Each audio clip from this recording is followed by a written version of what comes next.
Hi, Jen here from Jen Michelle Coaching, and today I want to talk about detaching to increase his attraction. For those of you that are new to my channel, I would love to invite you to subscribe. I release a video weekly. So we hear the word detachment a lot, but let's break it down and use this as a tool to prevent rumination, to prevent heavy energy, intensity, heavy thinking, all of those types of things. And so what does detaching mean? Detaching essentially is waking up, getting conscious in that moment. You're not making yourself the star of the movie.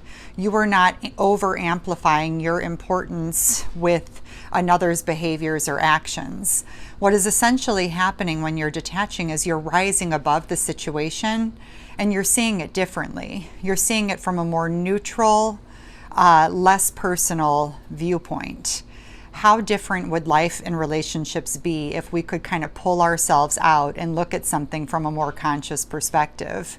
You can suddenly start to see when big emotions die down that maybe the other person's just having a bad day. Maybe they didn't know how to process their emotions. Maybe it actually has nothing to do with us.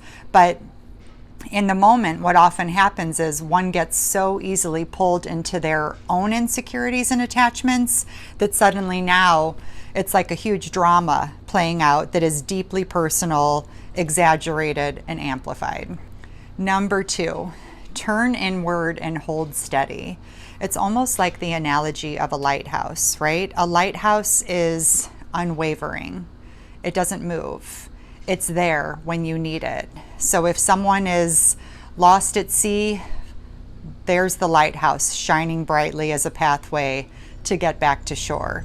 And it's the same way with our emotions. Maybe we're emotionally out at sea. And if we can hold that space within ourselves or for another to be the lighthouse in this way, where we're actually just steadily just shining our light and not getting pulled in and sucked into it, consider this is the highest expression one can hold within themselves and for another, because we're of no use diving into the waters with them.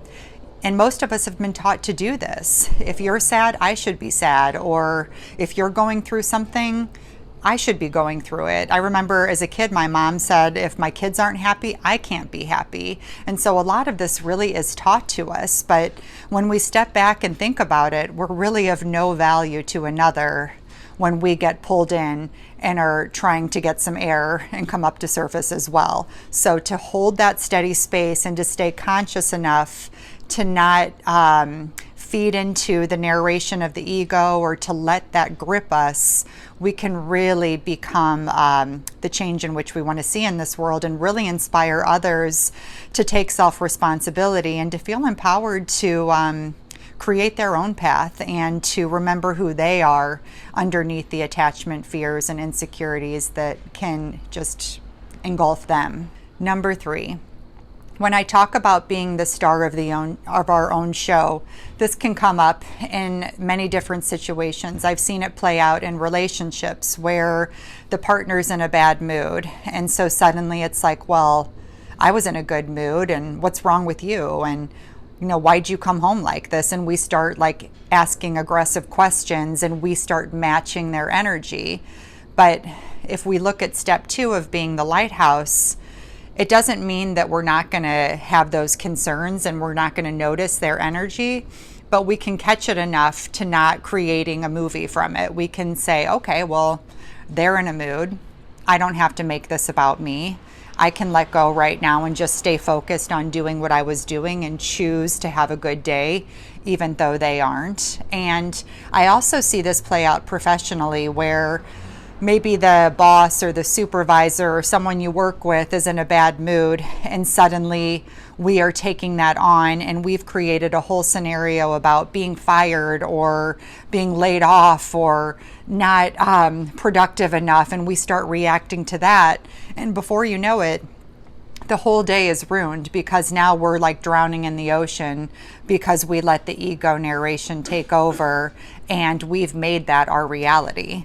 And so when we talk about the concept of not being the star of the show, this really means that you recognize that, yes, you're going to notice those energetic shifts in another, and yes, you're going to notice their moves, their moods, but you're going to stay conscious enough to not get pulled into it and let it ruin or take over your day in the way you want to feel in yourself. This is so healing for those of you that struggle with rumination, because this is a really big one. This allows you to sort of step away from it.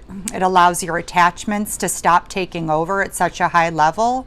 And it allows you to begin to develop a different relationship with your ego, where you really choose to only pay attention to factual information or things that you know are true, rather than letting the emotions like just pull you in all of these different directions. I'm confident if you just really invite this practice into your own life, you'll start to see an access to your personal power, and you're going to start to feel more empowered than ever before. And please tell me. I would love to hear how this practice feels for you. I've had lots of different women that I work with personally and in the groups give me feedback on it, but I would love your comments and reflections on it. And if you would like more information on me, I would invite you to download my complimentary guide, Accessing Your Divine Feminine Essence. I'll put the link below, and I'll see you all next week. Much love.